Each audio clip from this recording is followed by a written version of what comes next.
Hello there, Voltage Modular people, PoohBear here and welcome to my channel. And today we're going to be looking at the Blackbox Area C. There's the MIDI version and there's the original version. I've had a couple of requests about maybe how they wire them up. So this is going to be going really right from the beginning. I'm not going to be going over all the controls. I've done obviously a technical overview, so you can obviously go and watch them videos, but I'm just going to jump in and actually start to wire these up.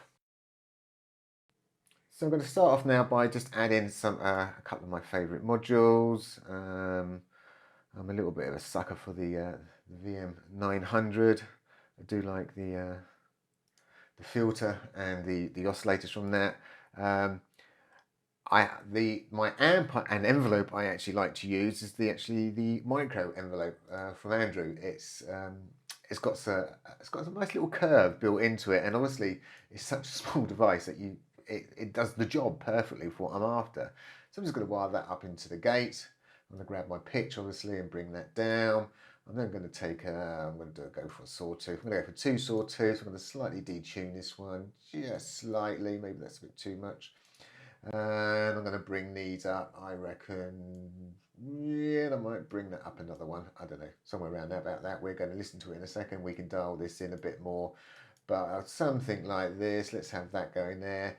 This is actually the gate envelope out, so I'm going to have that obviously controlling the filter. And I turn this little switch on here, so actually the release is the same as doing the decay. So it's just, it's an old standard actually. You had a number of keyboards, rather than having an ADSR, they just had the ADS and the D was a D/R. He's decided to actually just obviously take out the decay and you just dial in the release. Nothing wrong with that. And let's pull back that and give it just a little bit of an attack and see what we've got. And we need to obviously take this and put it to an output.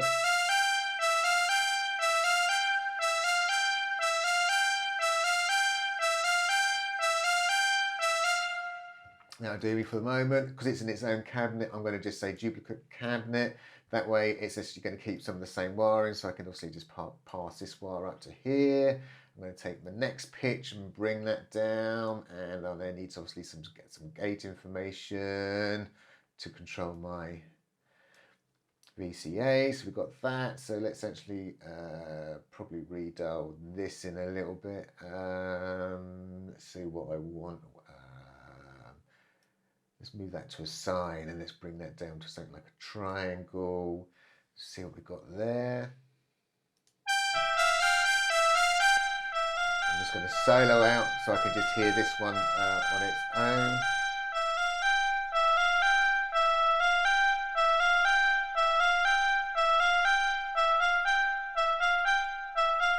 Yeah, that's sounding a bit better.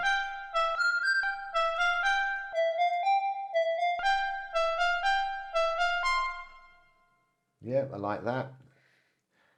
That'll do me for the moment. Let's listen to the other one again.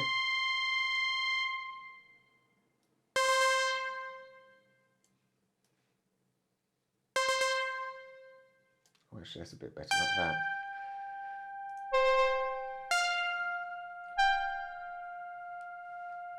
Let's go and grab some other things. Oh, that's handy. Let's grab one of them.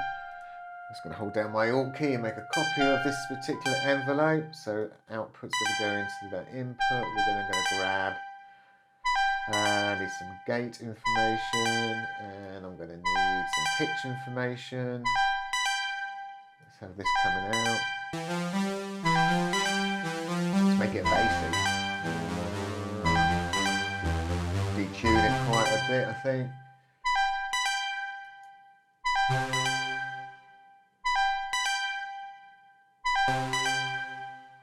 That'll do, I suppose, for that. And that's all we want to do, you know, just keep bringing things in and just keep going and going and going. What about a little tiny voice? Let's see what we've got here. There we go, simple little tiny voice. Again, pitch and gate.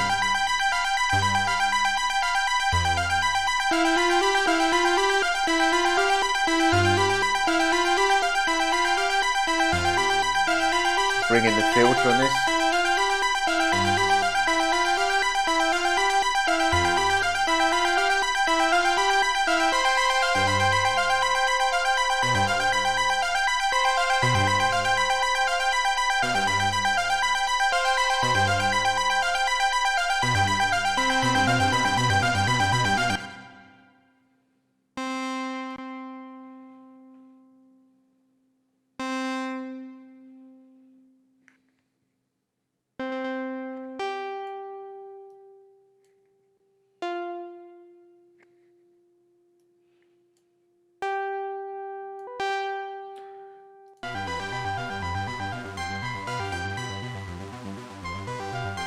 And very, very quickly, let's add, oh, well, there we go. I was playing around with the bass sound there, wasn't I, by the looks of it? That'll do. Pitch and gate again. Bring them down, done.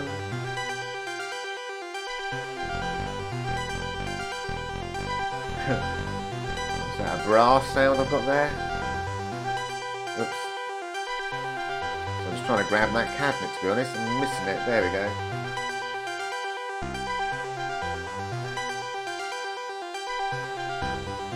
Oh, I grabbed the wrong one, have I?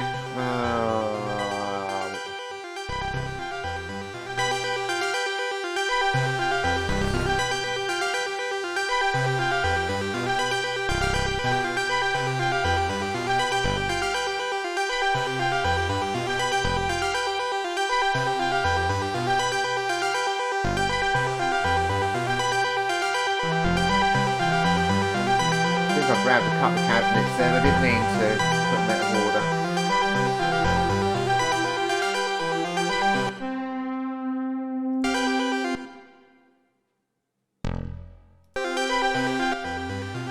And there we go, it's quite straightforward of what we've got going on there. We've got ourselves a few simple sounds.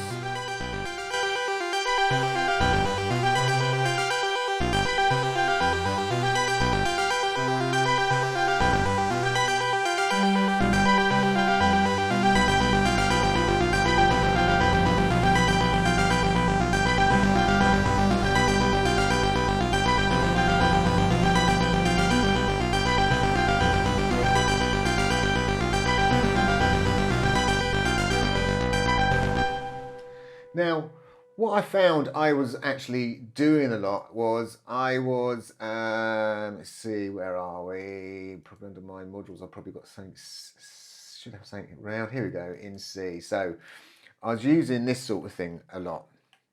And as you can see, I've taken all the wires, wired them into the mono poly, go through my poly to MIDI splitter, out of a MIDI channel, and then go back to my DAW. And you know, this works absolutely fine, but obviously me being me and being a developer, I'm always looking at, hey, how can I actually save resources and all the rest of it? And really that's why I built and came up with my MIDI version. It's just to save on a few resources, and obviously I can just take that and go straight to the MIDI out, and it is that simple. So let's have a quick look at actually how we wire this one up, because it is straightforward. It's just a simple case of, I'm going to take my MIDI out here, I'm going to plug it in, and then I'm going to obviously have to select a particular MIDI channel for whatever we want, and I happen to set up a MIDI ports like called in C, port A, port B, port D, so obviously I can have my 4 separate ports out. So I just select that, and it is then a case of selecting a number of voices and off you go. Yes, I am using MIDI channel, so this is saying use MIDI channel 1, so on port 1, channel 1, I'm actually going to be sending my pulse out. So at the other end I would connect that up to a simple piano sound, and then obviously I'll connect my other instruments up. Now this is actually, we're in Voltage Modular standalone. People know that most people know I'm actually a Reason user, so that's what I use as my DAW. Issues with Reason is you cannot pass MIDI directly back into Reason, so we have to go out and hit what's called a MIDI loopback. I use something called Loop MIDI. On my Reason channel, I've done so many videos about using MIDI loopbacks and all the rest of it, and I'll put a link into how to set up a MIDI loopback and set up all your controllers, but we will have a look at that very briefly actually in Reason itself. For other DAWs, you should be able to just obviously run Voltage Modular as a VST, and then you can go back, but I don't know if other DAWs support multiple ports or if you can only just send the one back. So you may have to, if you're wishing to use all 64 channels, you might have to use a MIDI loopback as well. So let's actually have a look at Reason and how I'd actually set that side of it up. As I say, I've got myself a simple MIDI loopback, and yeah, so let's just have a quick look at that. So before we actually dive into the Reason side, this is the Loop MIDI software that I like to use. It is very, very old software. Let's see, quick look on the about. As you can see, it's actually like 2019, the last time it's updated. I've actually been using it for years and years and years, probably closer to the 2010 sort of mark. It's very reliable, it works very well. It does what it says on the tin, which is sets up the loopbacks. And as you can see, here's my ports, which I will actually talk back and through. So we're over in Reason. This is the main thing. And let's quickly go into preferences. And I want to go into my MIDI controllers. And if we zoom in here, hopefully I can still use that. Yeah, because I can't see my mouse. And right towards the end, you can see all these ports I've got set up. And each of these controllers are actually looking at a different MIDI channel. So they're looking at the same port, but they're also a different channel which they come in on. And then what I can do then is I can assign each of these controllers to a different instrument, and that's what we'll quickly do now. We'll just set a couple of them up. So being that I've been playing around with Voltage Modular, I think it'll only be fitting that if I stick with some of Cherry Audio stuff. So let's have a quick look and see what we've got here. Let's see what I like. Let's definitely go for my favourite, which is the Mercury 4. I think I'm going to grab myself a 106 out, something like them. Let's have a look. 8 voice, yeah, they're quite a bit of fun. Okay, a poly mode, is that? Yeah. And I think that probably would do, I think. Oh, there's a PS20, let's grab one of them over as well. But I tell you, the other thing I'm definitely going to grab out here is I'm going to bring out the ID8 from stock device, because that's a piano sound. And this is where I'm going to right click, and this is where I can start actually putting my ports. So obviously on the first one, that's going to be my pulse. So I'm going to select that. I'm actually going to have to zoom out just while I quickly do these. And that's going to obviously be onto A2, this would be A3, and so on and so forth. So I'm just going to quickly set these up for 5. Did I get that right? 1, 2, 3, 4, 5, 6. Yes. And that'd be my 6th one. So hopefully they're all set up to there. And what I do, just as belt and braces, I tend to add myself a combinator and give that MIDI focus.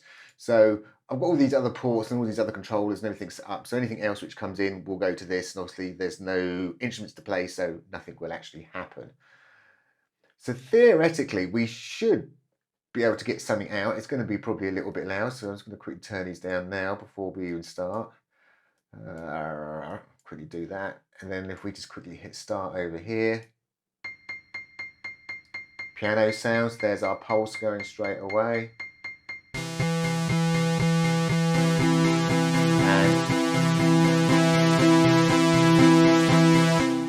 let's just stop there a second, and we've got these all working. So what I'm going to quickly do now is I'm actually just going to go through and let's see if we can just pull up a couple of little patches and make the sound just that little bit better. So let's quickly grab a patch for the Mercury. I don't know, let's grab something from the bell section. Always makes it sound. That'd be quite good for that. Let's have maybe we should go for something a bit more bassy. I don't know, a stack bass. Should we go for something like a stack bass? Let's have a look and see. Now the stack bass more than likely is going to be and I don't think I've got I've got a feeling it's going to be playing a little bit high, so I'm going to quickly grab a transpose, shove that on top of the transpose to transpose the notes down, which are coming in. Probably go down by a couple. So I reckon it's going to be about that. Yeah, that sounds good, I think.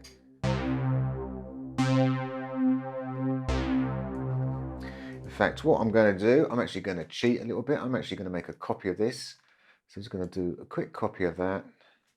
I'm just going to have to quickly wire that up. Remember to bring the volume down, and I'm going to put that an octave up. Yeah, and so where did we get to? We got to 6, didn't we? 1, 2, 3, 4, 5, 6, so 7. There we go. Let's put that onto A7. So there we go. 8 voice. Oh, what should we have from the 8 voice? Oh, I think what says 80s. That suits me. And let's have a quick look at the PS20. And I'll probably dial the poly mode in manually or something like that. something from plucks maybe, a mellow pluck, that sounds nice. And in fact, what we should also do at this stage, so let's have a quick listen to what we've got at the moment.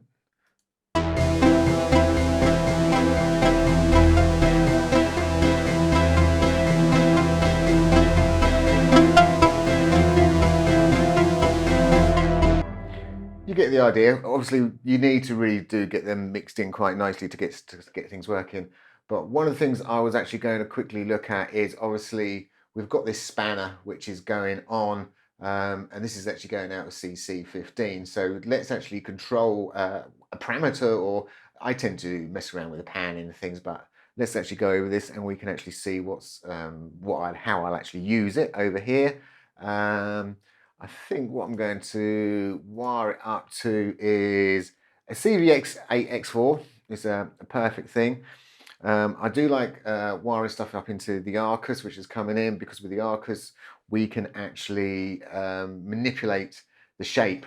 So at the moment I've got a triangle coming in, and I can turn it into a sine wave, I can turn it into other things, and I can also make it unipolar or bipolar, or I can take the levels up, take the levels down, i.e. I can offset it and scale it and do all sorts of things all within this one device, which is an ideal way of doing it. So I'm just going to quickly right click it and do edit remote override. Do click off learn from Surface Keyboard when you're, especially if you've got this running in the background, because if you have it running in the background, this will be going absolutely mad, flipping between like 100 different channels and all the rest of it, and it's just really hard to wire in. I'm never going to select any of the ports, it doesn't really matter. And all right, let's go down and say CC15. So I've got my CC15 there. So I'm just going to select that. Click OK. And if we come over here, in fact, number of channels, I'm only playing with about 7 channels, aren't I? So let's move that down to about 7. It doesn't matter. It doesn't matter that that's actually higher. Up at 26, it doesn't really matter. It just makes it sound a bit weird, as in you'd be thinking, why isn't it moving on? Well, because it's got some things that you can't hear that it's waiting for. So this moving.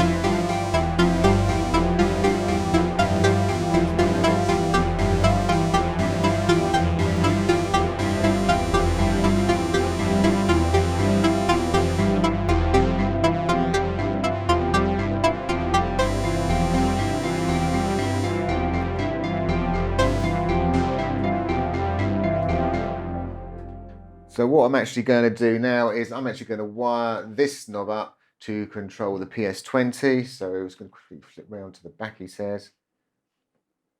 Am I here? No, maybe not. Yes, I am. I'm going to have to zoom out. Sorry. I've got to get that mouse pointer sorted out. So there we go. So I'm just going to wire that into that. I'm going to flip around to here. Let's pull up the PS20. Let's click on the Learn button and let's do something like that. That would do. So when that's running, we should now start seeing that playing. So let's do that there. Here it is.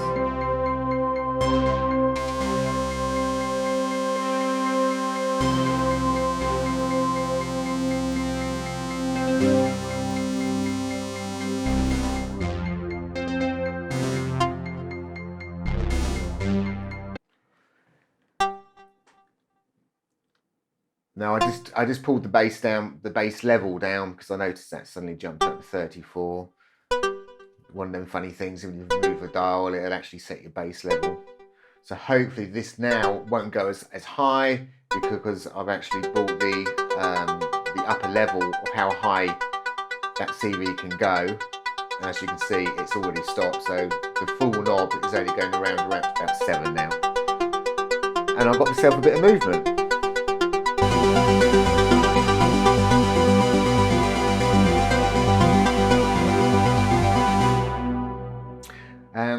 One last thing, as I happen to be on here. Let's see, what have we got? We've got my program, set program. Oh, there we go, we've got set program. I'm just happen to be using this. I'm not using. I'm using this because this is actually has these devices were tied in to do with MIDI. So any signals I send out, which are obviously on the MIDI scale from 0 to 127, will actually display on here, which is quite fortunate because, as I said, on CC14, I send out the phrase number of what we're actually playing. So I'd obviously sit this above each of the instruments and say, okay, I'm just going to pick any MIDI port at the moment, one which is in use, but I would choose CC14, click OK. So when I click on start, when it changes, there we go.